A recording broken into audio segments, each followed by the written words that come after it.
ચર્ચા પણ કરીશું। યસ સિક્યોરિટીઝના અમિત ત્રિવેદી આપણી સાથે જોડાઈ ગયા છે। અમિતજી સ્વાગત, વેરી ગુડ મોર્નિંગ।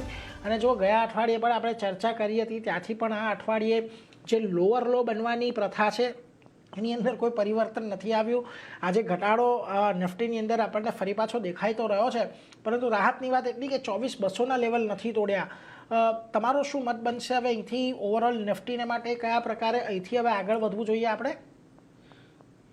છેલ્લા અગર આપણે જોઈએ તો 4-5 દિવસમાં આપણે જોઈએ તો નિફ્ટીની રેન્જ જે છે, રેન્જ નો ડાઉટ એક નાની રહી છે, but at the same time અગર આપણે જોઈએ તો ગઈકાલે કન્ઝિક્યુટિવ એ 5મો દિવસ હતો કે આપણને નેગેટિવ જોવા મળી હતી, નેગેટિવ ક્લોઝ જોવા મળી હતી।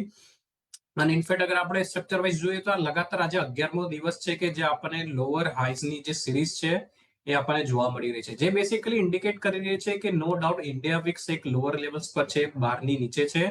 બટ નિફ્ટીમાં જે છે gradual shifting on the down સાઇડમાં થઈ રહ્યું છે।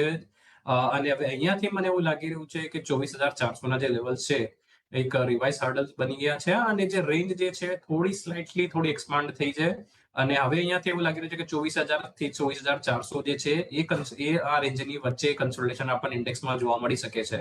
કમ્પેરેટિવલી આપણે બેંક નિફ્ટીમાં એક આઉટ પરફોર્મન્સ જોવા મળ્યું છે, no doubt on standalone chart and ratio chart. અને સિમિલરલી અગર આપણે નિફ્ટી નેક્સ્ટ 50 નિફ્ટી જુનિયર બી અગર આપણે જોઈએ તો કમ્પેરેટિવલી ત્યાં સ્ટેબિલિટી છે। તો અપ્રોચ જે બનશે બેસિકલી ઇન્ડેક્સમાં જે છે થોડું મોડરેટલી નેગેટિવ આપણે કહી શકાય, બટ મોટા મોટી એક રેન્જની અંદર જ। તો અપ્રોચ જે છે એક સ્ટોક સ્પેસિફિક જ રહેવી જોઈએ, કારણ કે હવે અર્નિંગ સિઝન્સ જે છે એ પણ ઓલમોસ્ટ ઓવર થઈ ગયા છે। તો સ્ટોક્સમાં પણ એક મેજર મૂવ્સ નહીં મળે, but yes stock specific long short કરી શકાય। સ્ટોક સ્પેસિફિક અહીંયાથી લોંગ શોર્ટ કરીને ચાલી શકો છો, એ જ એક મત અહીંયાથી બનતો દેખાઈ રહ્યો છે, એટલે એના પર એક ધ્યાન રાખીશું।